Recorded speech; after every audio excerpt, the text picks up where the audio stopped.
This is Any Given Sunday for Sunday, December 23rd, 2018. I am your host, Manny Brown. What's good, everyone? Hopefully everybody had a productive week this week. We're now 2 days away from the big holiday. Christmas will be here on Tuesday, bright and early. So hopefully everybody got their Christmas shopping out of the way. For those of you who like to procrastinate, like your boy, you're probably still doing some Christmas shopping as we speak. So hopefully we got an entertaining podcast episode to keep you guys going as you guys brave the elements and crowds and long lines and all the things that come along with being a late shopper on Christmas. So hopefully you guys are getting through it, man. But, yeah, I'm back with another podcast this week. Got a guest this week, someone that I've been trying to get on the show for a while now. I've been following his work now for the last couple months, and he's one of the best baseball writers out there. First heard of him on the Talking Mets podcast. He was a guest there over the summer. If you're a Met fan, I'm sure you're familiar with that. If you're not, go listen to that show. It's one of the best Met podcasts out there. Anyway, I came to know him from that show. He was a guest on there, and then I instantly, liked what I heard, so I started following his work. And he's a longtime baseball writer. Used to write for FanRag Sports, has his own blog site, paullebowitz.com. He's a fun follow on Twitter. He's very outspoken. He's very opinionated. He tells it like it is. So if you're a baseball fan, he is a must follow on Twitter. So I've been wanting to have him on the show for a while to pick his brain on the world of sports. I felt like this was a good time to have him on. Paul Lebowitz, welcome to Any Given Sunday. What's going on, Paul? How you doing? Good. How you doing, Manny? I'm doing good, man. Just getting ready for the holidays. I made the mistake offline to say, how was your Christmas? So how was your... It's a mistake with other people who are politically correct and care about that stuff. Exactly. Well, how was your holiday of choice, Hanukkah? Well, I have to work regardless, so it doesn't really make much difference. Right. Well, hopefully you guys had a good holiday and all that good stuff, man. All that good stuff. Days run into each other, right? Yeah, I know. I'm ready to get it over with too. I know. I'm just ready to get to January. But yeah, man, before we get into the nitty gritty, every time I have a guest on, I just like to give them a couple minutes to just introduce themselves to the audience that may have not heard of them or follow them, and just kind of give your brief bio, let people know who you are and what you do and all that good stuff. My name is Paul Lebowitz. I'm a baseball writer, and I've been writing about baseball for 20 years. My novel Breaking Balls was published in 2001. I've written 7 baseball guide previews. I might be writing another one. I haven't decided yet, and I have a couple other projects in the works. I was at FanRag Sports for 2 years, and they were sold, and I was at All Voices before that. I've had my stuff linked on ESPN and Salon and other places too. Cool, man. Cool. This guy's one of the most outspoken baseball voices out there. If you guys follow him on Twitter, you guys know. I don't always agree with everything, but he does bring the heat. So hopefully he's going to give us some nuggets here while we have him on the show. But yeah, let's get started. Obviously with the Mets, my team of choice. What have you thought so far of their offseason? I know you talk about it a lot on Twitter and engage a lot of Met fans. I'll be honest, I was a little skeptical of the Brody Van Wagenen hire. But so far, so good. I just wanted to get your thoughts on kind of the overall offseason and just the Cano trade, which is the big trade, obviously, that went down a couple weeks ago. Just kind of give me your thoughts so far on the Mets and their offseason and the Van Wagenen hire and all that good stuff. Well, if one of the supposed forward-thinking organizations had hired a guy like Brody Van Wagenen, it would have been treated as if they just discovered fire. Right. So the Mets do it, and it's what are the Mets doing? What are the Mets thinking? Why are they doing this? But who is going to have a better grasp on finding players and looking at all the aspects of how to market players and who is going to fit into certain areas than a player agent? I mean, that's what they do. And it's not like he's just some guy. He played baseball at Stanford. He's been an agent and negotiated significant deals and handling a wide range of clients. And I had no problem with the hiring. It was preferable to me than bringing in somebody who, like Doug Melvin, who was working from a script from 20 years ago. Right. And if he didn't have the money to buy players, then I didn't see how he was going to adapt to today's game. And if you're going to hire somebody like Chaim Bloom, then you're basically admitting you're going to gut the place, and it's going to be another 4-year rebuild. And while that might placate a certain faction of the fan base who, for whatever reason, want that, Van Wagenen was not going to trade DeGrom. And he was going to be aggressive. And to me, the Cano trade was creative. It was costly, but the main point of doing that was to get Edwin Diaz. So Cano can still play. Yeah, I agree. Before we get to the Cano trade, you brought up something that it's a constant debate amongst the baseball world between fans, executives, writers, etc. This whole idea of tanking in baseball, it's been the rage really the last, say, 5 years or so. Really since kind of the Astros and the Cubs kind of, I don't maybe perfected it, I guess. Every team wants to do that now. They want to be the next Cubs. They want to be the next Astros. What are your thoughts on that? Because I understand it. I don't love it. I get it. But I also feel like not every team is going to be the Cubs or the Astros, and it takes a lot of luck more than just sheer intelligence and brilliance. What are your thoughts on the whole tanking to tank, not to tank with certain organizations? I also understand it, and if a team is in a certain situation like the Astros were, where they had bloated contracts, they had a farm system that was basically dilapidated, and it was a new owner, and they were going to be terrible one way or the other. So it's logical to say, let's just gut it down, trade anything and everything that we can get something for, clear these salaries, and rebuild it from the bottom, and then once we're ready to win, we'll start spending money. You look at a team like the Reds, who did the exact same thing, and now they're basically throwing things at the wall because it seems like the owner has had enough of this rebuild that really hasn't gone all that well. It doesn't always work when you got the place. And you're relying on draft picks. You're relying on international free agent signings. It's not necessarily going to work out the way it did with the Astros. And if you look at a lot of the Astros' top picks, they blew a lot of them.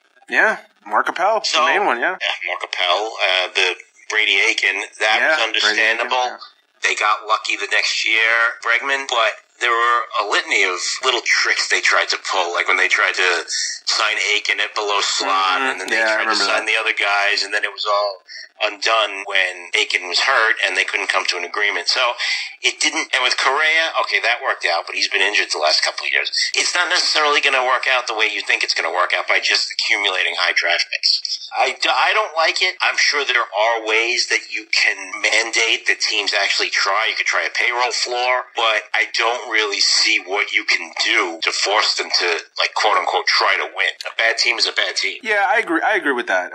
The only thing I don't like about it now is that it seems like teams are too quick to jump to it now. Like, they have a bad season or they have 2 bad seasons in a row. Well, let's go rebuild. It's not working. Let's just tear it down. Let's start from I'm like, look at Arizona. Like, Arizona has been a quality team the last couple of years.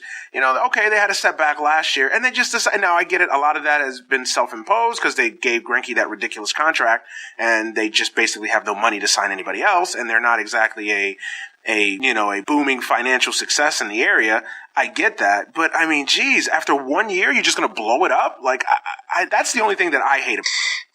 They were not going to be able to retain Goldschmidt. And at that point, with their financial situation as it is, they're not tanking where they're going to lose 100 games, but it's more like we're just going to stay where we are in the middle, see where we are at midseason, and you never know. They might be hovering around the wild card race, and if they are, then okay, maybe we'll add a little bit. Right. I mean, that's really a difficult place to be. Like, it's not one place or the other, because you have to realize that it's easier and it protects people's jobs when you sell the owner on this plan that you're going to gut the place, and then right there you've got 3-4 years that you can just lose and lose and lose, and you can continue selling this idea like, we've got this prospect, we've got that prospect, it's coming. Who knows if it really is? Right. No, I get it. I completely get it. And I also think it's easier now because you have a lot of these younger GMs who, let's be honest, they want to play fantasy baseball and they want to get their names put in the papers, how smart they are, and their minor league systems are this. So I think that also plays into it. One last question on that. I mean, do you think rebuilds work in big markets? Like, I get tired of the media spin that the Yankees try to throw out there. Like I get annoyed with the Yankees rebuild. The Yankees didn't rebuild. The Yankees still had high-priced players. They were still playing McCann. They were still paying Ellsbury. So this idea that the Yankees basically gutted it from the bottom is a little bit is a little bit misleading. I mean, that offseason they traded for Chapman. They traded him and they basically re-signed him back. So I don't buy the whole Yankees rebuild thing, but do you think that a rebuild works in a place like LA or in a place like San Francisco or New York or the big market? I know Philly's done it, but a place like New York, for instance, where me and you are both familiar, do you think a true out-and-out rebuild works, or it will be accepted by the fan base? The only way it would be accepted by the fan base in New York is if there's no other option. Like, if the Mets got to a point where they had to grow, like next year, let's just say everything goes wrong. Cano gets suspended again. Diaz blows out his elbow, and all these things happen, and they lose 100 games, and then at that point, you're just going to continue doing what the latter years Omar Minaya team did after they didn't make it over the finish line. Then you're just throwing pieces into the pile to make things worse. Yeah. So at some point, you have to say, there's no saving this. It's like a building. If the building is so completely destroyed, then it's after a fire or some other disaster, then you have to tear it down and rebuild it.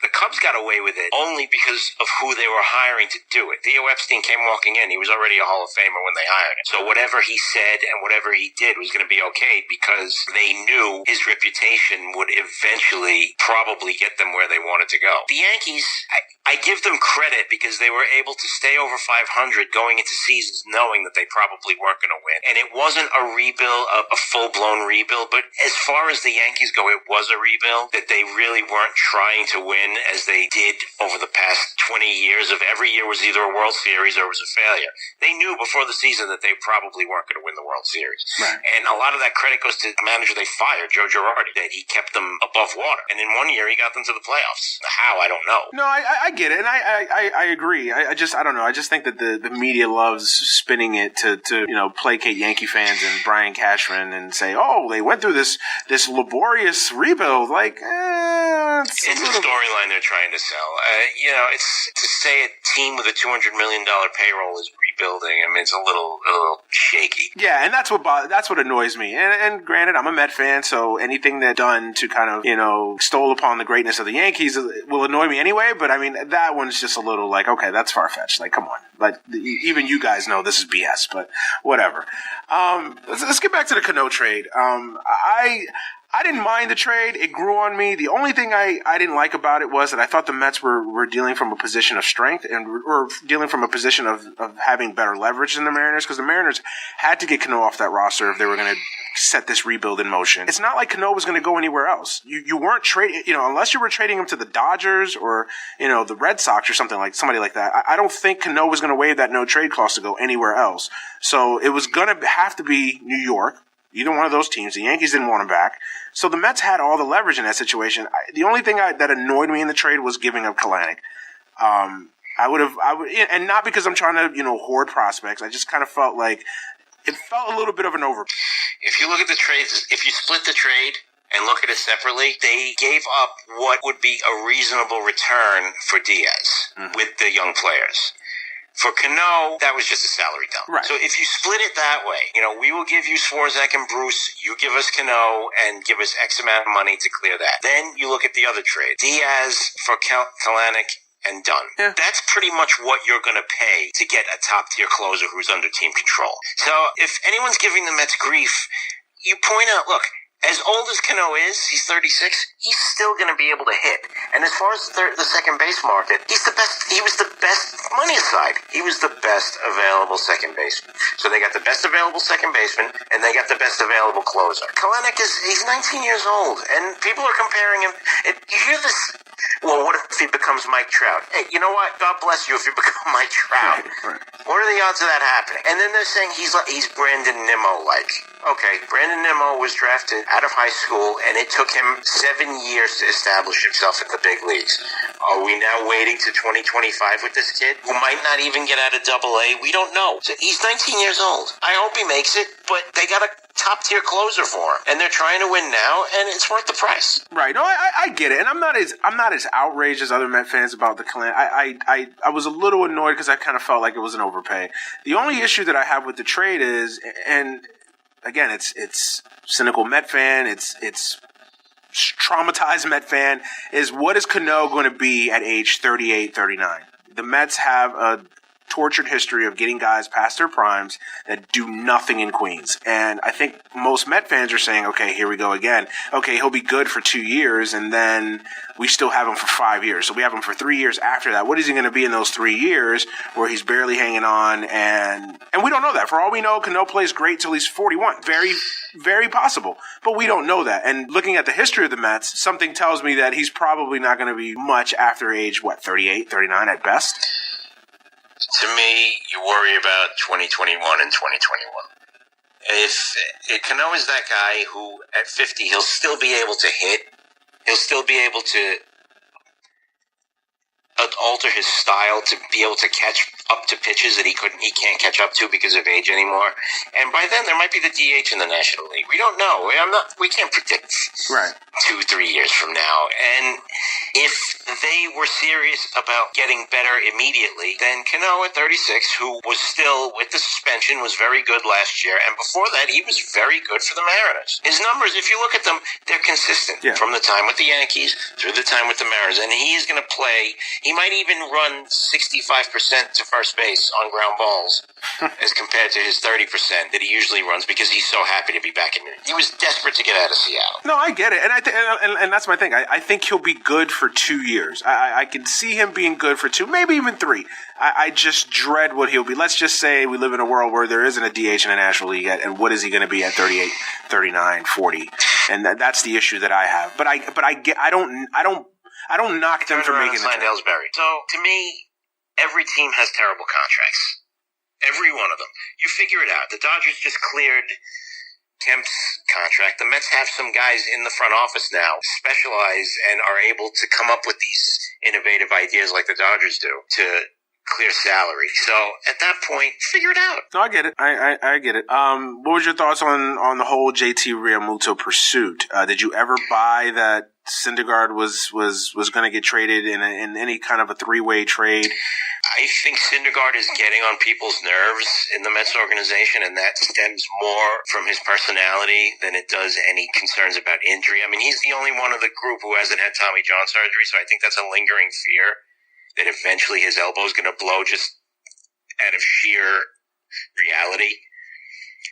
Personally, I would have pulled the trigger on Syndergaard for Realmuto. Really? But if you don't, Jeter doesn't seem to know what he wants, and he's just playing games over there now, and he's put himself in such a terrible position with this player who should have been traded a year ago that it was right for the Mets to walk away, and the Braves walked away, and it seems like the Dodgers are just lurking, waiting to see if the price comes down. I wanted Realmuto. But if it was Realmuto or Grandal, then yeah, I don't want Grandal, period.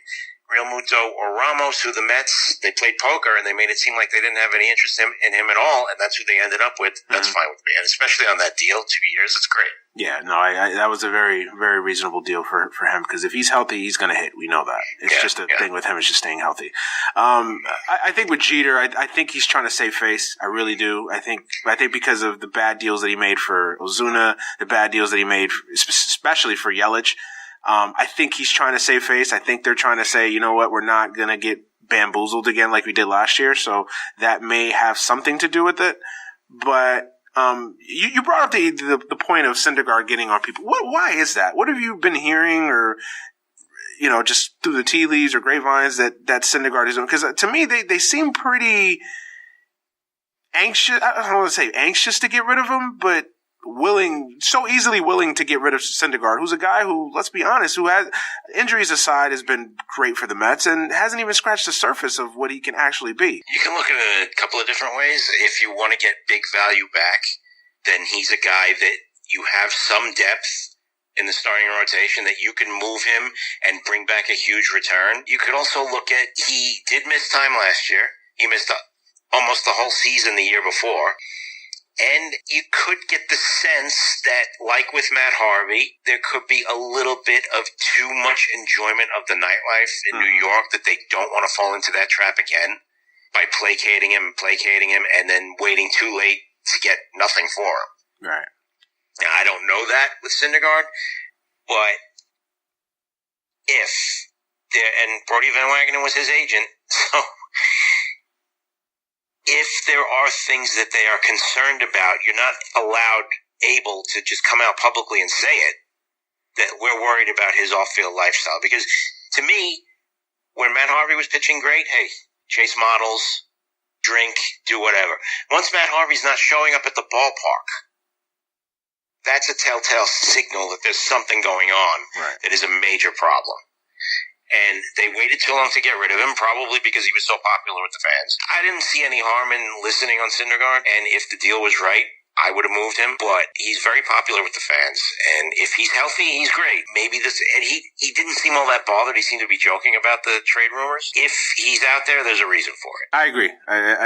I've just been puzzled by the trade. I don't mind listening, because I think that when you're in a situation like the Mets are in, I think you always have to be willing to listen to a player of that ilk, that especially if he could get you something of extreme value back. The only issue, I don't know if I would have done the Real Muto straight up for Syndergaard. I think I would have had to get something else. Now, if you're telling me I'm getting another piece or a couple pieces in as a part of that Real Muto trade, then I think I'm willing to listen. But Real Muto straight up for Syndergaard, I don't know. Well, the Mets turned that down, so.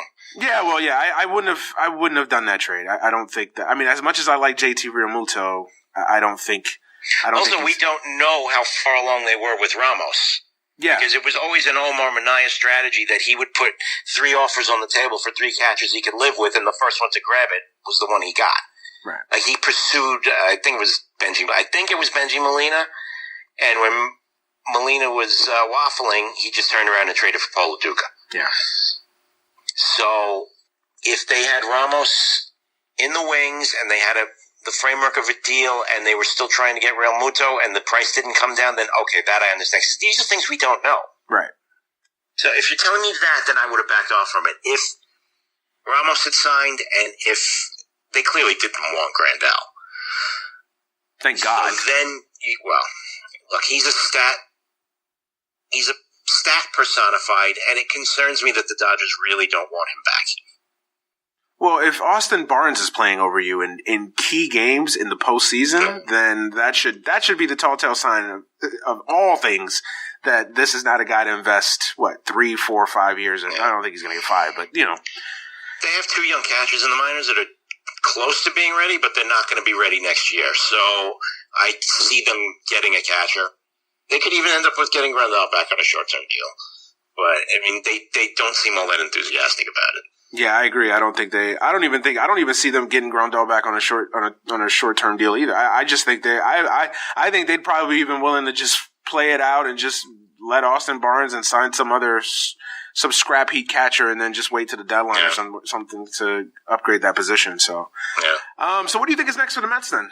They got Ramos. They obviously made a big deal with Cano and Diaz. What else is next for the Mets? Do you believe that there's another big move in there, that they're working on? Do you think it'll just be kind of minor things? I forgot they even mentioned Familia.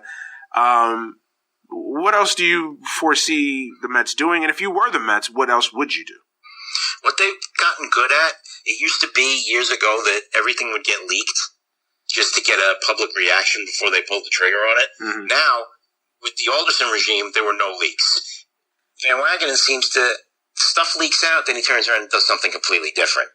So I think the interest in A.J. Pollock is real, but I also think that they are looking at other creative ways. I said on Twitter the other day I would see if the Rays were willing to deal Kevin Kiermaier. They seem to have backup plans. Like, we'll go for this. This is what we'll pay. And I think there is a good chance that they do get A.J. Pollock. They seem to be willing to spend some money, and willing to make moves that are not popular with the public and the media. So there are going to be some extra moves. And I didn't want Andrew Miller because I was concerned about his knees and how it was affecting his age and his workload. You'll see a couple of bullpen moves, and one of the catchers will be traded. AJ Pollock, I don't know how I feel about AJ Pollock. He's a good player. He's another guy that's an injury concern. I mean, he's just always banged up, always hurt. If you can get him on like a Wilson Ramos like contract, I don't mind it. But if you're going 3-4 years, big money with him, I'd be a little concerned about that. The only reason I wouldn't be concerned about that is because most of his injuries are from getting hit and crashing into things. He had fractures and broken bones, and not to dismiss them in their seriousness, but that's not him continually blowing out his hamstring. Right. So he wants 6 years. He's not going to get 6 years. But if we're going to talk about 3 years and an option or 4 reasonable years, then I'm okay with that. He's a good center fielder. And right there, you're talking about a good defensive outfield. I don't expect anything from Cespedes. If he comes back, great. I'll figure it out then. Right. I don't think you can go into this season. And I think that was one of the issues with the Alderson regime really till the last year they kind of pivoted away. But I think that was the issue with the Alderson regime is that they out of loyalty, I don't know if it was loyalty so much, but just they kept thinking that Wright was going to come back, or they kept acting as if Wright was going to be a factor in any of those seasons. And I think it hurt them in their pursuit of trying to find a competent replacement. And I think that the lessons learned there is that I think right now you operate as if Cespedes is not there. If he comes back, great. It's an added bonus. You figure it out then. But right now, I think if you go into this offseason basically saying Cespedes is a ghost. He's not here. We're not worried about him right now. They never replaced Wright until this year. But this year they knew. Yeah. That was it. So, I mean, I tend to think that they were willing to let David Wright try to come back. And some other organizations wouldn't have done that. And the Mets, one of their failings is that they're just too nice to the players. They placated Harvey for too long. And at some point you have to say, all right, it's enough. This is your job. And with Wright, he was such a franchise icon. You're really in a difficult situation. Yeah, I don't knock him. I don't knock him for Wright. I don't. I get what you're saying. I don't knock. I totally agree on Harper, and I don't knock him for Wright. That's a tricky situation. He's an icon. It's debilitating injury. I think they gave him. We could argue whether they should have gave him so many opportunities to try to come back. I can't kill him on that. I really can't. I want, even though I want to, I can't kill him on that. What could they do, though, with the insurance payments? And if he wants to try to come back, there's really not much you can do about it. Yeah. And there comes a point where, okay, he can't play, and that's what happened. They really didn't have any alternatives, especially with his standing in the organization. So it was just easier to let it go as it was, and now you figure it out later. No, I agree. You mentioned the Mets' willingness to spend money, and again, cynical Met fan, okay, you're willing to spend money. You got two guys out there, Bryce Harper, Manny Machado, guys that would fit perfectly in Queens, especially Machado, who could slide in, play third base. You can move Rosario, or you could put him in at shortstop, move Rosario to third, or trade Rosario to get something back. Whatever. Met fans are saying, well, why aren't we one of the teams that's meeting with Machado? Why aren't we one of the teams that are pursuing Bryce Harper? Talk us off the ledge. To say that they should have had a meeting with these players is fine. To say that it's a slam dunk that you're giving these guys 10 years and $350 million or whatever, historically, these contracts have always ended up being disastrous. Now, at 26, yeah, you can say we will give them 10 years and we can pretty much be safe in that they will be good for 7 of them. And also, there's going to be an opt-out after probably 4 years, so they will be motivated to play well. And you figure you're paying for 4 years, maybe front-load it, do it that way, and then if he opts out and he's asking for too much money, you can let him walk, or you can renegotiate the deal. I don't think it's the best business decision in a vacuum to say we're going to give this one player $350 million or whatever it is at the expense of the rest of the organization. And every team now is trying to stay under the luxury tax. Mm-hmm. So even the Dodgers, who supposedly just made room for Harper, are backing off a little bit and saying, yeah, well, we don't know if we're going to have room for him. And I don't think it's smoke. I think that they want to make sure if they're going to sign him, they get him on a deal that they're comfortable with. So it's not just the Mets. And if the Yankees are talking about limiting the offer, not just in years, but in dollars for Machado. Well, if they've set an amount of money aside for Machado and they're not going to go beyond that, then if the Phillies are going to blow that away, they're not going to get him. Right. So it's not just the Mets. No, I understand that. I get that. Again, I think the Mets don't get benefit of the doubt. And you could say that's unfair, but the Mets have done a lot of things in their history that has burned the fans, and I think fans have a right to be a little cynical of the Mets. I think it's well deserved and well earned. that being said, you're right. They're not the only organization that's, had this stance with Harper and Machado. My thing with them is those are 26-year-old guys. I would totally understand if you're talking about 31-year-old superstar player or, even 29 going on 30-year-old player. These guys are, still, and you can make the argument on both of them. They haven't even scratched the surface of how good they could be. I mean, Bryce Harper could conceivably be better.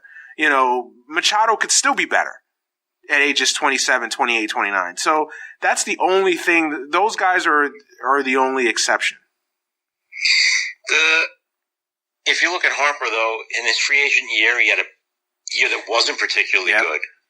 And for all the criticism for Machado for not hustling, Bryce Harper never runs out a ground ball, ever. Well, I'm glad No, go ahead. He's become an indifferent defensive player. I'm not going to say he's a problem in the clubhouse. He does seem like a good kid, but his teams consistently lose. He's gone through how many managers, and it's always like with him, it's a shrug. Well, there's always an implication that it's the manager's fault. Like he had some shady negativity about Dusty Baker. It's never his fault. So you're investing a lot of money in this guy. He's won nothing. His teams have gone to the playoffs 4 or 5 times. They've lost every time. So to say that it's just an automatic that at 26 is going to kick in and he's going to hustle and he's going to play all out, I don't necessarily know that's the truth. Well, I'm glad you brought that up, and I was going to say, I'm glad you brought that up because there seems to be this notion that Machado is just this horrific guy, never invest in him. If you watch MLB Network and some of the guys on there, it's like, geez, you would have thought Manny Machado committed murder. And Bryce Harper seems to be, the more reasonable bet, the guy that you clearly invest in over Machado long term. And I'm just like, I'm not seeing that. I mean, you look at their career numbers, you could argue Machado's been better, more consistent. And you're right. All the things that you brought up about Harper, constant managerial changes in Washington. His teams have collapsed, not just lost every single time. They've lost excruciating fashions in the postseason. So, if they made the postseason, when there were 2 years that they should have made the postseason, they didn't. Exactly. So why do you see that there's this bit? I get Machado made some stupid comments, but a lot of guys make stupid comments. I just don't understand this notion or this narrative that's being pushed out there by the baseball writers that somehow Machado's this villain, and Harper is this, saint. What is it with that? I mean, obviously you could point out a racial component there. I mean, yeah, it's still going on with the Latin player, the lazy Latin player. Once he gets paid, he's going to get fat. He's not going to be interested. But all that stuff about Machado's Johnny Hustle comment, that was in the context of a longer statement where he basically said there was no excuse for it. Now, the tripping the Brewers first baseman, that was unacceptable. He was behaving badly. And was on a big stage. He didn't hustle. He apologized for it. The Yankees are raking him over the barbecue for that. And to me, it just seems like ownership wants you to supplicate to them before they offer you X amount of money, and we're still going to offer you less. Yeah. To me, either you want the guy or you don't. And you haven't heard of any domestic incidents. You haven't heard of any DUIs. You haven't heard of any whisper campaigns about either player. So to rip into their character in that way, neither of them hustle, but how many guys bust the tape at first base? Exactly. Brandon Nimmo. Other than that, who? Not a lot. And fans kill me with this, he's not going to make it in Philadelphia because they're not going to put up with that. Let me tell you something right now. You and I both know that if he goes to Philadelphia, they win 93 games and he hits 295 to 300, 37 home runs, 120 RBIs. They'll love him in Philly. So this notion that he doesn't hustle, it's not gonna stick in New York or it's not gonna stick here. That's total BS. In 2015, Met fans couldn't get enough of Cespedes. Why? Because he played well and they won. They didn't care if he lollygagged or didn't hustle. It's when they started losing games, all of a sudden it becomes a problem. So I get a kick out of that narrative. I don't think he's going to Philadelphia anyway because I don't think he wants to play for that manager. But Philadelphia has that reputation of being like feisty and fighting and all that stuff, and that's why they loved Utley so much. But if he's hitting, it's not going to matter. Hunter Pence type of player, like just crazy. But if he goes there and he hits, they don't care. Exactly. Let's switch over to the Yankees. We've talked about them a little bit, but are you buying this new kind of, fiscally conservative Yankee operation where, I mean, we've heard all the right things. Let's see how this whole thing plays out with Machado. But, we heard that, and I can't kill him for not wanting to go the extra mile with Corbin. I don't think Corbin's that good, but, the Yankees have been a little bit more fiscally conservative over the last couple years, to much of the ire of Yankee fans. Are you buying it? Do you understand it? Do you get it? Or do you think it's just a smokescreen at the end of the day? I get it. I don't think Hal Steinbrenner has said multiple times that he does not think that the team needs to be over the luxury tax and spend $200 million to win. And he stuck to it. And in a way, that's admirable. But in a way, he is basically the opposite of his father, where he does not have that hunger to win at all costs like George did. And they've bought into this, the sabermetrics and Cashman setting a line and how much they'll spend. And I would not have paid Corbin either, but you also have to look at it from the perspective of they've been talking about Corbin for 2 years, and then they came in third in the offers to get him. At some point, you have to say, well, this is what we value the player at, but if we want to get him, since the other teams are going above and beyond what we're offering, we have to pay it. Mm-hmm. Are they going to do that with Machado? It doesn't sound like they are. And given the way the Players Association steers players to the highest offer, even if it's true that Machado's friends are saying that he wants to play for the Yankees, it's going to be very difficult for him to take 2 fewer years, and $50 million guaranteed dollars less to go to another team, to the Yankees, instead of a team that's offering that amount of money. What do you see the Yankees doing? Let's just play it out. Let's just say they don't get Machado. What do you see the Yankees doing? Obviously, Didi's hurt. Who knows if he'll be back even at the All-Star break? Who knows? But let's just assume he is. What do you see the Yankees doing in the short term to, kind of hold him over until Didi, if Didi comes back? And what else do you see the Yankees doing to add to that team? If they don't get Machado, I don't know where they go from there. I mean, you could try to be creative and maybe trade something from their bullpen or more of their young players. I mean, they do have some prospects down there to do something. I don't think Machado is in absolute need, but I mean, what they could do is move Gary Sanchez out, or I thought Daniel Murphy was a perfect fit for them. They weren't even interested. Yeah, no, I agree. That was interesting because I thought they would be after Murphy, and especially in that ballpark. And it doesn't even sound like they were ever even interested in him. So that, to me, he's perfect cover. Everybody talks about his defense. He's a good first baseman. So he's cover for Voit and Bird, and he can DH. They hamstrung themselves, and everybody understood why they did it. But when they took Stanton's contract, you had to take it because he was being given to you. But since they took him, they've put themselves into a position where they're limited in what they can do since they're sticking to a payroll. It's amazing when you think back at it now. It's going to hamstring them a lot because they who knows, maybe if they don't have Stanton, maybe Harper's in right field or left field playing for them. Who knows? So you don't know what they're going to do without getting Machado. If they don't get Machado, you think they're a little bit of in a trouble situation. If they don't get Machado, then maybe they would go after Harper and try to figure it out later just to placate the fans. But this is not it. They've put so much into getting Machado, and I'm sure they do have a backup plan since they haven't made it an absolute priority that we're going to give him whatever he wants to get him. So, and Cashman and his analytics guys are going to have backup plans, but what that is, who knows? What do you think of the Paxton move? I saw him a lot out here in Seattle. He's a good pitcher when he's healthy. He's just always hurt. Brian Cashman's pitching decisions have not been good historically. It seems like the Yankees had soured on Justice Sheffield, but that could have been, let's run this guy down so we can explain away trading him. I mean, I think Paxton's a good pitcher. He'll be good here, and as long as the Yankees have that powerful offense and they're relying on the bullpen, he'll be fine. But to me, if you're making him a frontline starter in a playoff series, I don't know about that. I agree. Do you see anybody taking on Sonny Gray? Somebody will take him, but they made a big mistake in saying that they were absolutely going to trade him.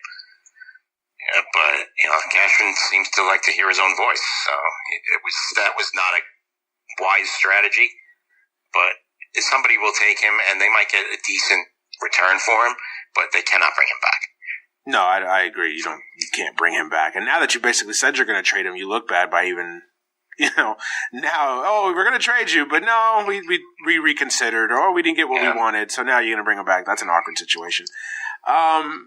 We talked a lot about Machado and Harper. At the end of the day, Yankees, Mets, all the discussions we've thrown out there, at the end of the day, where do you see these two guys going? Harper and Machado? Yeah. I think ultimately Machado's going to end up with the Yankees, and I think Harper's going to the Dodgers. Contract prediction for both of those guys. Just throw a number out there. Harper, 10 years, $320 million. Machado, 9 years. The Yankees will want to keep it below $300 million, so they might go $298 million or something like that. But there's going to be opt-outs after 4 years for both. So, what's a free agent out there that isn't getting a lot of play that you feel is an underrated steal? Like a guy that Mets, Yankees, anybody would be very smart to get. Who's that one guy that kind of fits that mold for you?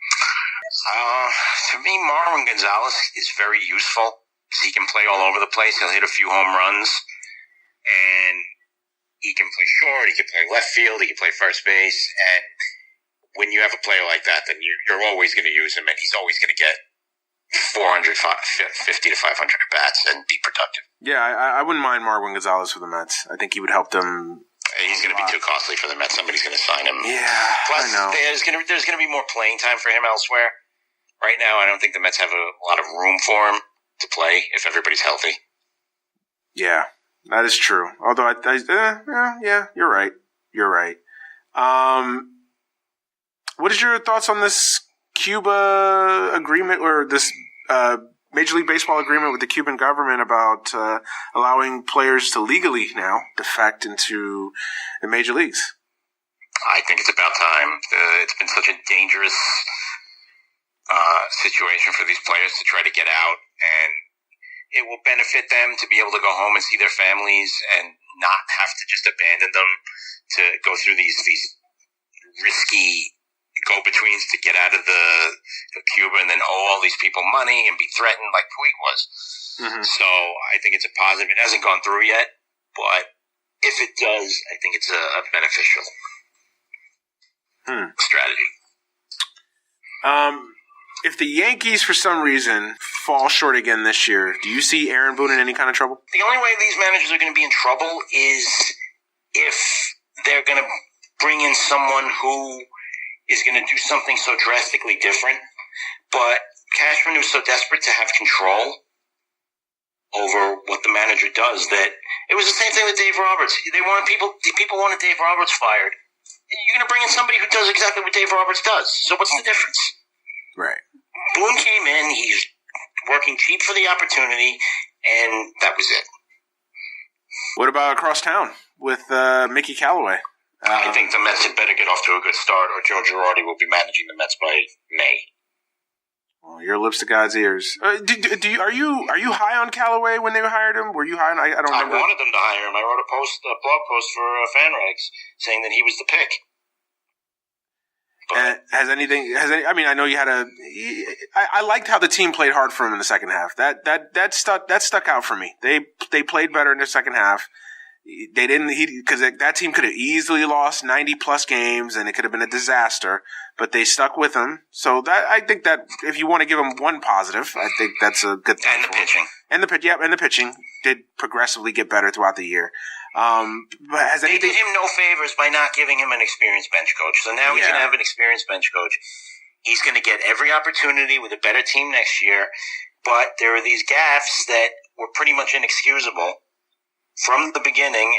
And early in the season, they worked their way around it because they were getting lucky and they were playing well. If there are going to be expectations this year, the easiest thing to do is to fire the manager if they're not being met. So, and if Joe Girardi's sitting out there, the Cubs are also likely to be looking for a manager and someone to blame, and Joe Maddon would have been fired if he wasn't making the money he's making now. So, and Girardi's from that area, so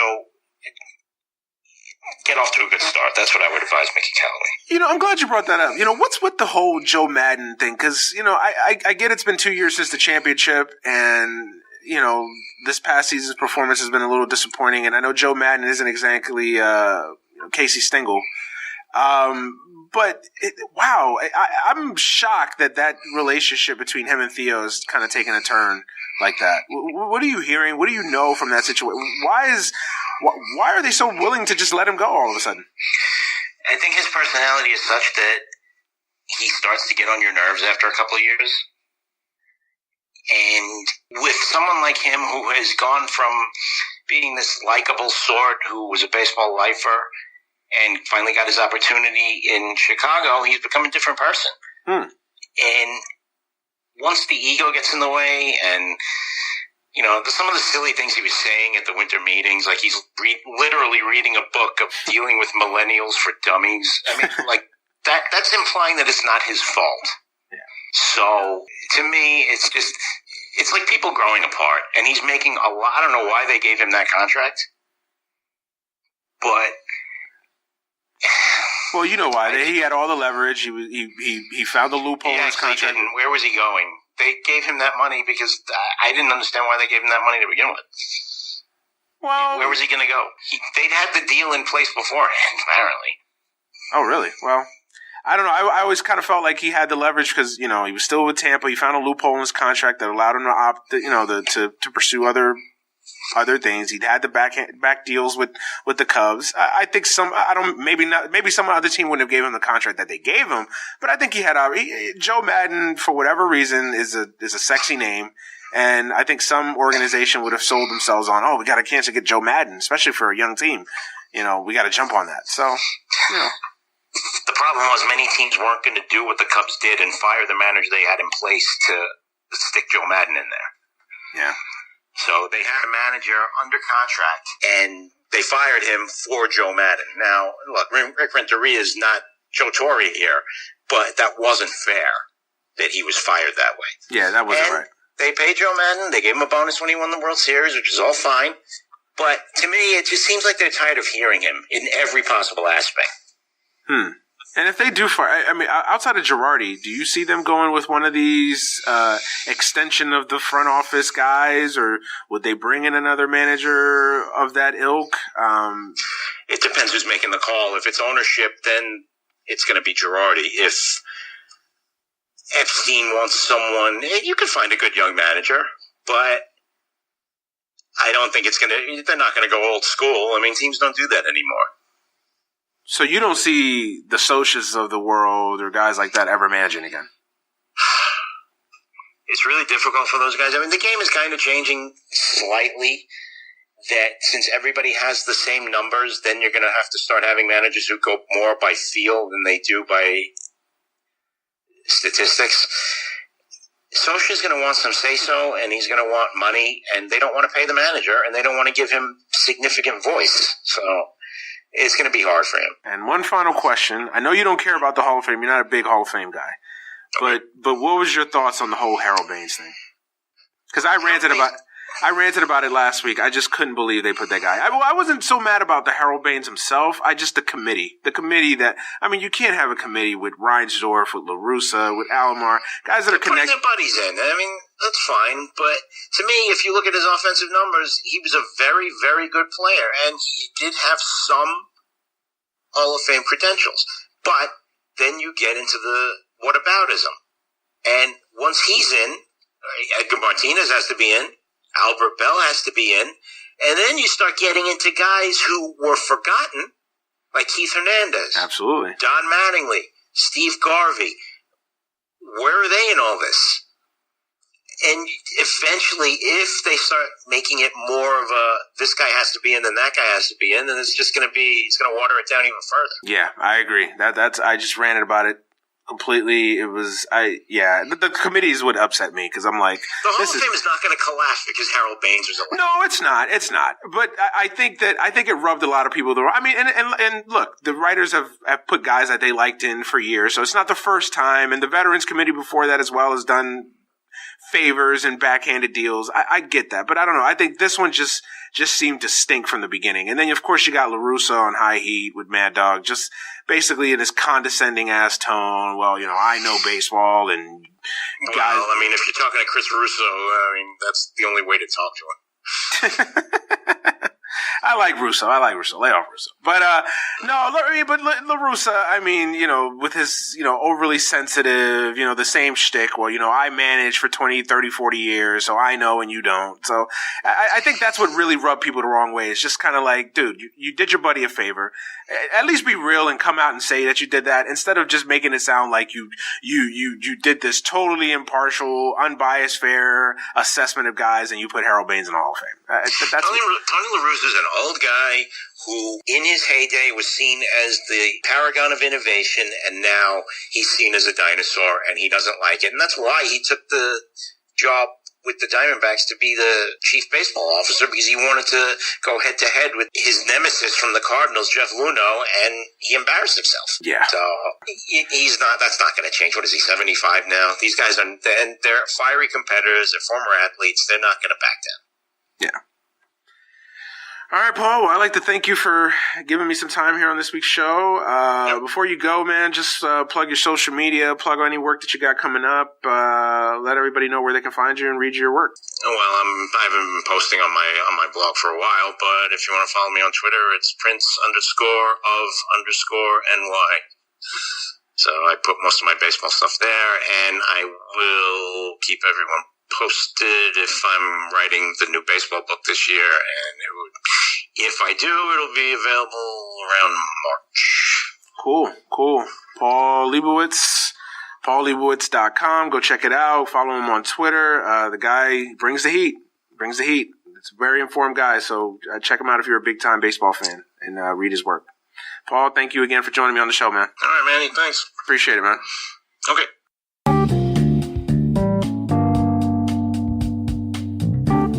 You are listening to Any Given Sunday, a Sunday morning sports conversation. Please subscribe to this podcast on iTunes, SoundCloud, Stitcher, Google Play, Podbean, and all other podcasting services. Follow us on Facebook at Any Given Sunday, on Twitter at AGS Pod, and on Instagram at AGS Podcast. Thank you for listening and enjoy the show. Welcome back to the show. Once again, thank you to Paul Lebowitz for joining me on this week's episode of the podcast. And once again, thank you guys for listening and subscribing and supporting the show in the ways that you guys do. I say it every week and it rings true. I don't care how dope you think the podcast is. I don't care how brilliant you think the guest star or the host is. Without listeners, there is no podcast. So from the bottom of my heart, thank you for listening and for supporting this show week in and week out. We're just trying to make the best podcast possible week in and week out. So thank you for supporting and listening to the show.